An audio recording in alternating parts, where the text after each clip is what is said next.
Hey everybody, it's Tyler with Gaia Gaming, and I just wanted to give you guys this little deck profile.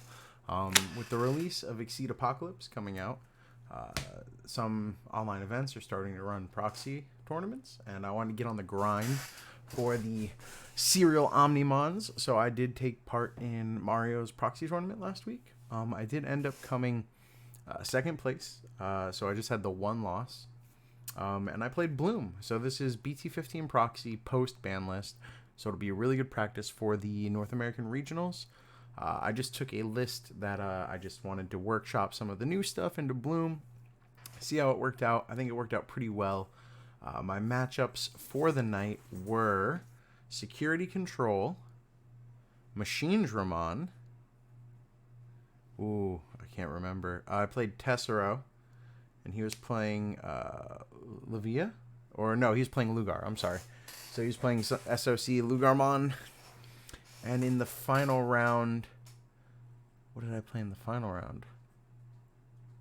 Oh, man. Why don't I remember? Anyway, remind me in the comments. Oh,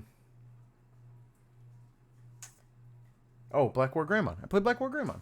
So I think a pretty varied amount of play. I missed a ton of triggers. I'm just not used to the BLoomLord stacks anymore. I already tunnel visioned a bunch with Bloom and missed triggers, so I really do got to grind to stop myself from tunnel visioning. Just get my practice on. And yeah, other than that, let's talk about the deck. So for the eggs, I do play 4 of the Kokomon. When an effect suspends one of your Digimon, draw a card. Now this is... I like this egg because it accelerates, your draw power, lets you see your pieces. I run the 1 Argo. That being said, there is an argument if Mirage stays really popular to go to 4 Argo and 1 Coco. I don't think either one is wrong. I don't think that there is a wrong answer in what your choice is. So, I mean, they're both really exceptionally good eggs for the BLoomLord deck. Your mileage may vary. I tried it like this because I wanted to see all the pieces, because I want to try out some of the new cards that I put in here, and that is why I ran it that way. I'm going heavy into the Palmon engine. So BT15 brings us Palmon X. So I'm leaning into Palmons as my main rookie. I'm playing 4 of the BT10 Searcher Palmon, of course. Top 4. Grab a fairy, grab a plant vegetation. Great card. I'm playing 4 of the BT14 Palmon. Start of main, you get a cool little effect where if they get suspended, you gain 2 memory. Or do they lose 2 memory? They lose 2 memory, so it's a tiny ice wall. It also lowers your evolution if you have a green tamer, which comes up a lot. And its name is Palmon, which comes up a lot because you are running 3 of the Palmon X Antibody. Palmon X Antibody from the new set. Digivolves over Palmon for 0. It's also just a green rookie. It's inherited, which is pretty good, is when you play a green tamer, gain a memory. It's once per turn on your turn. And then it's on play and when digivolving. This is the part that's really strong in BLoomLord. On play when digivolving, suspend one of your opponent's Digimon. So going into this combo gains you 2 memory. If you push up, choose their Digimon, evolve over it to suspend. You can play this off of Agitar effects. You can play this off of Sunflow effects and just suspend. There's like some cool niche plays that I'll talk about with a cool little tech choice that you might have seen if you watch the stream. That could come up as well. I just think Palmon X is really strong. There's even an argument to go to 4 of it, depending on what the meta looks like. If you need that suspension, just that removal through battle, what have you. And of course, 2 Quantumon. It's still really good. It's a really good floodgate. It blocks you out too, but you have control over when you have it out. You could evolve over it. You could swing into security, whatever you want to do. But against decks that spam out a bunch of cards by effects, it shuts them down. I really should have protected this more. I used it to climb up my stuff against Tessero and the Lugarmon deck. I should have just kind of leaned into leaving this on the field and floodgating. So that was a silly mistake on my end. I, in the past, ran 3 of these. I did up it to 4 based on some new cards. The Sunflowmon from BT13, the one that lets you reduce evolution cost going into a fairy by suspending it. And also it's inheritable, reduces evolution cost if you have a green tamer. Really good Really, really good card for a couple reasons. I did lower the count of this Sunflow down to 3, just because I did have to make space somewhere. I think 3 of this is enough. The go wide strategy still comes up, but I think that this Sunflow is just infinitely better for your new deck strategy. This one, there are times where you want to go wide going into Agitar instead. So this does come up, but just slightly less. I think in the past there would be an argument to only run 2 Togemon and run 4 of this still, but now with the way I'm playing this deck, at least, I am going 3 Togemon because the Tamer play can net you a lot of extension with the Palmon X. Again, a different tech card that I'm going to be bringing up at the end here can really benefit off the Togemon as well. So I am running 3 of the Togemon. Into the level 5s, of course, you have 4 Agitarmon. I've seen some lists in Japan play 3 of this. I don't know why. I think 4 it's the best card in the deck. It helps you just get going and stay gone. More level 5s, you play the one of Blossommon, of course. I play one of Cherrymon just for a little bit more Digisorption. I will say for the next 2, I do play 2 of the Lilymon Ace. You can do 1 Lilymon Ace and put in another Cherrymon. You can put in Triantmon. Is that his name? The one that unsuspends if you have 2 or more suspended Digimon. You could play a Chimeramon. I think that all these are worthy of testing. Again, this is just what I went in with just to try out some of the new cards right away. I thought Lilymon's a pretty good cover-all. It is a fairy. You can play it for 4. Suspend something. It could come up, so you can end up playing it for 2. Essentially, by making them lose 2 memory if you need to. Blast Digivolving can be really powerful if they're not playing around it. Or you can add it to your hand and just threaten it. It's overall very strong. I play 4 Bloom still. You can get away with 3, I'm sure, if you want to be greedy and find more space. I play 4 because I'm greedy and I want to see it. It's a BloomLord deck. I play 1 Hydramon. Hydramon's still very strong. I can see cutting it completely now with some of the new support, but I don't want to. I want to keep running it at 1. You could play 3 Bloom and 2 Hydra if you want, or you can play 3 Bloom and play 3 of this next card, which is a powerhouse Quantumon. So with BT15, we are getting the LM set sprinkled into that set for North America. And in the LM set, we get Quantumon. Quantumon is a fairy, so you could reduce the evolution with the Sunflowmon. You can search it with Palmon. You could search it with the Mimi. Oh, excuse me. Ooh. I got too excited. I almost died. Let me clear my throat. Anyway, so the Quantumon is 13k, level 6, evolves over a yellow or green. It's when Digivolving is you can return a Digimon, period, yours or your opponent's, to the top of the owner's security stack. So you can pseudo-recover if you're really in a pinch. You can also answer your opponent's board really easily in a way that a lot of protection doesn't save it from by putting it in the security stack. Long K on legs, Chaos Degrade on legs, whatever you want to call it. And then, no matter whose stag you put the card back to, you then look at your opponent's security, regardless of if you put their card on theirs or yours on yours. You look at your opponent's security and choose 1 card to return to the top of their deck. So you can essentially just time walk them. If you're familiar with Magic turns, you can put them behind a turn, making them draw a dead card, which is super powerful. Even more powerful is this thing's start of your opponent's turn effect, which is at the start of your opponent's turn, before their draw phase, you name a card type. So you're going to say Digimon, Option, or Tamer. They're going to reveal the top card of their deck. If it is the chosen type, this card is immune to all effects of that type, yours or your opponent. So keep that in mind. It could, if it is a Digimon, you say Digimon, it'll turn off effects from Digimon other than its own that affect it. So its inheritables will stop working if they target itself. Just in general, just keep that in mind.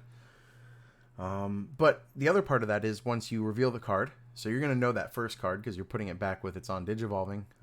Then you get to choose whether they put it back on top and draw it for a dead draw, or potentially if you bounced a Digimon that they can use again, you can tell them to put it at the bottom. I didn't know that part until the last round of the event, which I finally read the card all the way. Read your cards. I talk about it all the time. Read your cards, guys.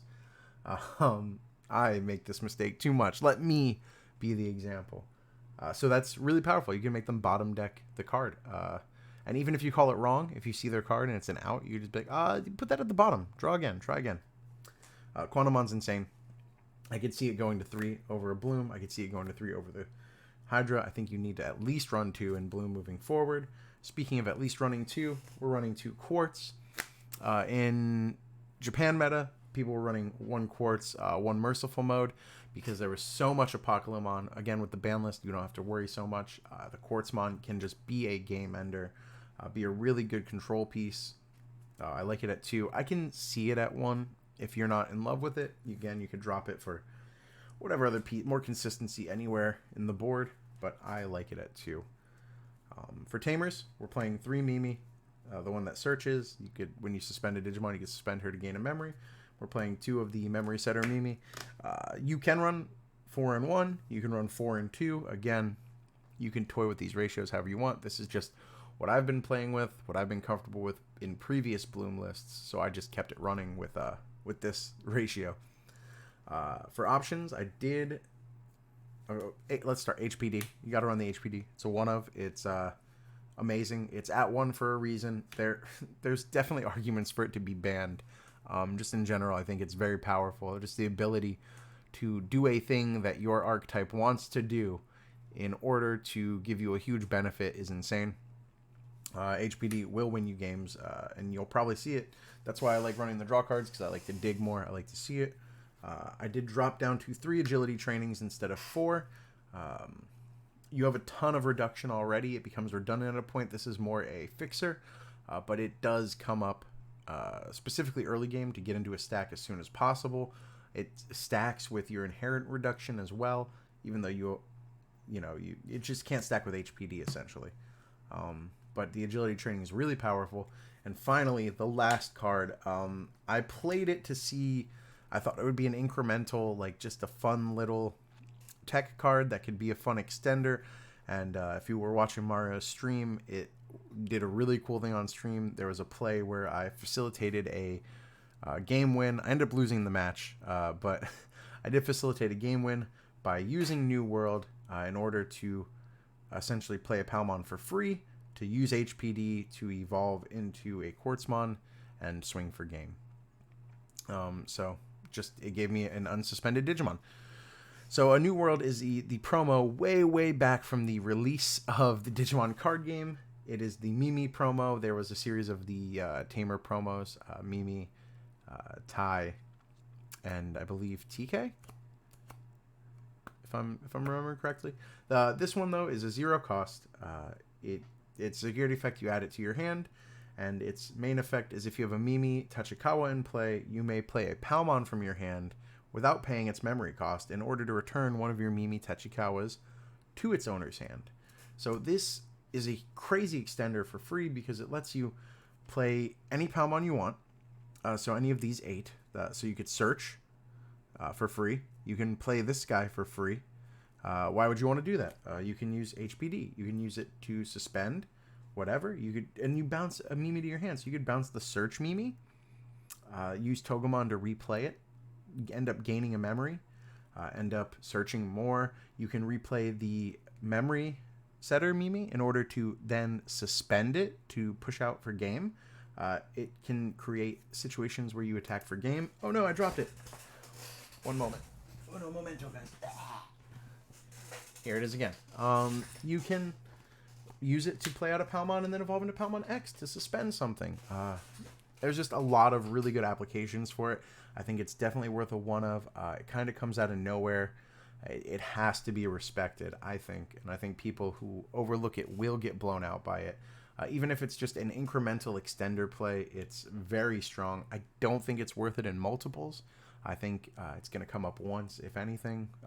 But I had a lot of fun with it. I'm probably going to never stop running it in a deck like this because it's just so... it creates really cool plays. What can I say? But this is my BloomLord deck. Again, you can mess with the ratios a little bit. BloomLord's always kind of been a to your taste, a little moose-bouche of fun effects. I do think the Palmon package is worth it. I think Quantumon is insane. I think New World is really fun. But yeah, depending on the meta, how it shakes out, the cool thing about Bloom is you can tailor the build to kind of still do what it wants to do and play anti-meta picks, which I've always really liked. So I mean, Bloom never has been a killer performer, but I think that BT15 might be its time again to shine. I think I found my most success with Bloom. I think I have the most top 8s with Bloom.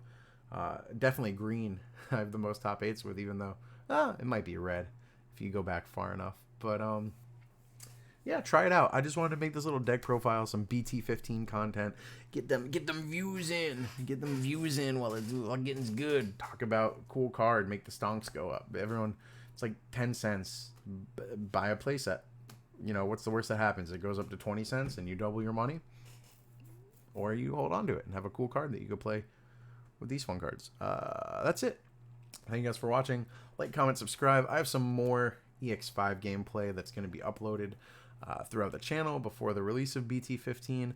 Once BT15 drops, I don't know if my locals is going to play pre-ban list or post-ban list or what's going to happen, but I'll have content, so I'll try and stay on top of that. Thank you guys for your support. I know the uploads have been a little sporadic with coming back from Nats, getting settled back into the real world, missing the boys, missing the game.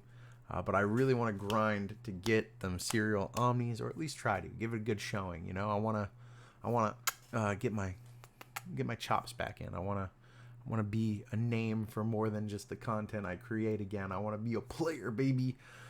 So get excited for that. I love you guys. I'll see you later. Bye.